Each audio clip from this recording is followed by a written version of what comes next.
Once we finally get to Whiteman Prep, Elsie and I wait in the side parking lot with all the other students who signed up for Mr. Ames' famous last day of school field trip. Which sounds weird, but Whiteman Prep prides itself on making every day a learning day. So it was either visit the Georgia Aquarium or report to the school auditorium for day 5 of Mrs. Laurel performing dramatic readings of various Shakespeare plays. Believe it or not, it wasn't an easy choice. That lady's acting is so over the top that even Romeo and Juliet feels like a comedy. Elsie gives me a nudge with her elbow. Still worrying about your fortune cookie? Is that obvious? I ask. She nods. Your aura is really yellow. Reading auras is a perk of being a were-dragon. Emotions give up certain colors, called auras, which Elsie can see. Even after a year of being a friend, I still forget sometimes. You guys got advice, I say, but I got a warning. A bright flash in the darkened clouds overhead shifts my focus upward. For the briefest moment, my mind wanders back to my battle with Dylan. My magic allows me to create illusions, so I still don't get how I was able to summon real lightning to beat him. Maybe the dangers are just the normal stuff junior agents deal with every summer, says Elsie. Everyone knows supernatural investigation is the most dangerous specialty in the whole Baru. You're going to be literally fighting bad guys. That makes sense, I say, but why would it say unseen dangers? Elsie's brow furrows, and I can tell she's racking her genius brain for something encouraging to say. Finally, she shrugs. You'll have tons of other agents around whenever that danger does decide to show itself, so don't worry, okay? But tweep! The sound of Mr. Ames's whistle has every kid covering their ears, but our biology teacher doesn't seem to notice. 9 o'clock, everybody onto the bus. Bear shoves past us. Clear the way, 8th grader coming through. Elsie and I turn and follow him to the bus door where Mr. Ames is taking attendance. Why the long face, Miss Peters? Asks Mr. Ames. Today's a day of excitement. I swallow. I know, I just... Boom! A clap of thunder makes me jump, and suddenly rain begins to pour down. Me and Elsie dash up the bus steps and find a seat near the back. Through the window I can see other kids scrabbling to get inside. Okay, so I'm not saying your fortune was right, Elsie said worriedly, but I am saying the storm is making me a little queasy. Biting my lip, I squint through the rain and at the black clouds above. Somehow the sky feels menacing, like the storm in the scary movie me and Quentin watched forever ago, right before the guy with chainsaw hands appeared. Maybe I'm just overthinking. After a nervous 20 minutes, something happens that finally takes my mind off that silly fortune cookie. Elsie yawns. Which probably doesn't sound like that a big deal, but it's the reason I'm now sitting perfectly still, not making a sound. After 2 whole months, I'm finally going to win her bed. Maybe. See, Elsie's come close to dozing off a few times now. She'll give a great big yawn, her eyelids slowly drifting shut. But that's when my luck runs out. The bus will hit a bump in the road that jostles her awake, or somebody's phone will go off, or the kids in the seat in front of us will start another shouting match that no one with ears could sleep through.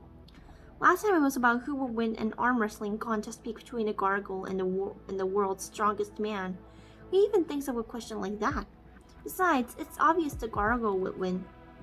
It simply turned its arm into stone and howled with laughter until someone declared a tie. Gargoyles are nostrous pranksters who love hiding on old buildings, making faces at people behind their backs. This time though, when Elsie's eyes close, they stay that way, and when the bus sways a few seconds later, and her snoring head slides onto my shoulder, I can't help grinning. This is going to be so perfect. Even better than the picture she got of me dozing off during that pet rally a couple months back. Head drooped, mouth open. I still don't get her. I still don't know how she did it. I swear I only nodded off for a second. Later at lunch, she bet me that I couldn't get her back. I took her up on that bet, even added to it. The loser gets their photo posted on the winner's earrug, just in time for the cotton napping challenge. Carefully, I reach into my pocket for my phone and then position it for the perfect selfie. I wait until she's right in the middle of a loud snore. then make my silliest face as I reach to snap the picture. Fantastic! Yells Mr. Ames out of nowhere, jumping to his feet. The bus makes a wide turn and he stumbles, grabbing the back of a seat to stay upright. I don't think I've ever seen a guy so happy. He's grinning as if he just won the Georgia lottery or something. Elsie's eyes pop open, and the moment she spots the phone, a smile spreads across her face. Did you just get me back? Almost, I say with a groan. Your favorite biology teacher saved you. Mr. Ames is coming down the aisle now, scanning the seat as he goes. As soon as he finds us, he squats and shows Elsie his phone.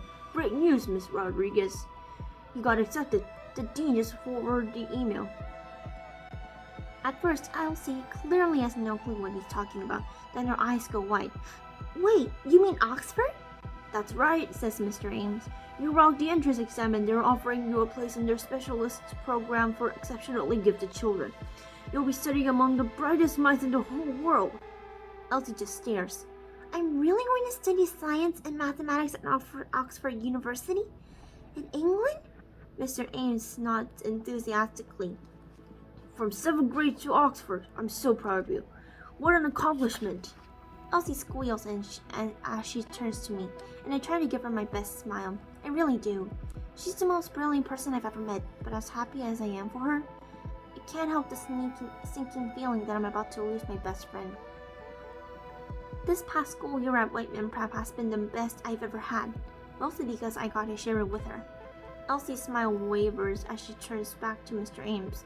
The guy sniffles and takes off his glasses to wipe his eyes. Are you crying? Asks Elsie, embarrassed. It's just been such a pleasure to teach you, he says. The brightest students I ever had. His eyes shift to me. Your friend here is going to do amazing things, right, Miss Peters? Yep, I nod. Amazing things. He gets to his feet and gives Elsie another big grin before heading back to his seat. I try to keep on my own smile, but I'm not sure how well it's going. My mind races with what Elsie leaving could mean for us. Will we even still be friends?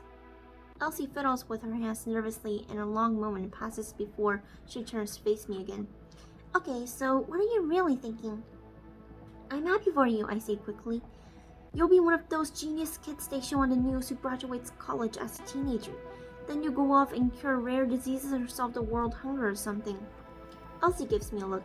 Be honest, Amari. A blue aura is the opposite of happy, and yours is really blue. I shrug. I just wish you'd have told me. I didn't even know you applied. I mean, sure, she's complained about how easy schoolwork is for her. And yeah, she's even mentioned skipping grades before. But how many 13-year-olds are applying for college? I know, she says. But honestly, I didn't take it seriously. I only took the entrance exam because Mr. Ames kept going on about it. I didn't think I had a real shot. Some of the kids in that program got in when they were like 8 or 9 years old. They're pretty smart, but pretty smart, I say. Elsie, you're brilliant and you know it. Her cheeks go pink and she grins. Okay, maybe a little. I start to laugh, but then another thought comes to mind. Wait, if you're moving to England, does that mean you'll go to summer camp at the London Maroon next year? She opens her mouth to say no, then shuts it. I didn't really think about that. Suddenly the bus begins to shake so hard it rattles the windows and bounces me in my seat. A chorus of nervous shouts go up. I turn to look at the windows to see what's going on, but it's all fogged up. That's when everything goes quiet. No more rattling windows. No more voices. Else? What's happening? I asked, turning to her, and gasped. Elsie's gone completely still, her body hovering a few inches above the seat. The confused expression etched on her face doesn't change, not even a blink, and her long black ponytail floats motionless above her head. It's almost like I'm staring at a picture of Elsie instead of the real thing, like someone pressed the pause button on her. I give Elsie a gentle nudge, hoping it might jolt her out of whatever is happening, but it's like touching a mannequin at the mall. She doesn't react at all to my touch. She's completely still. No, this isn't right. Her racing, I get to my feet, looking around the bus for help. But it's not just Elsie. No one's moving. The kids in the seat in front of us are frozen too, a tangle of arms and legs. And the girl across the aisle floats in midair, eyes wide and arms outstretched for a phone that hovers just out of her reach. Using my forearm, I wipe a bit of fog off the window and feel my heart skip. Even the raindrops are frozen in place. It's like time has stopped completely. Well, for everyone except me. Beware of unseen dangers. Is this what the fortune cookie warned me about?